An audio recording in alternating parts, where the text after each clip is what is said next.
Presidente da República Zeramos Horta Hateten, Padre Domingos Malbere, e a contribuição plena da Igreja no envolvimento macas da luta Timor-Leste retan com racial. Presidente da República Zeramos Horta a questão ne leu esse discurso e a comemoração lorong 20 de maio e o Palácio Presidencial Nicolau Lobato para Peter Sané. Presidente da República Hateten, Padre Domingos Malbere, e a dedicação dejetiva não reflete a aliança clean entre a Igreja Católica no causa a libertação nacional timor-leste. Não temos compromisso metem a tornar a sociedade ida na baseia da justiça, dignidade humana na reconciliação.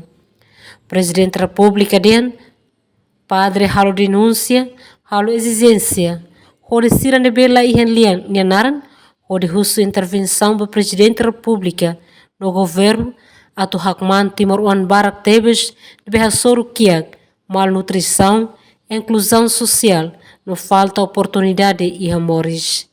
Emerenciana Pinto, Estel News.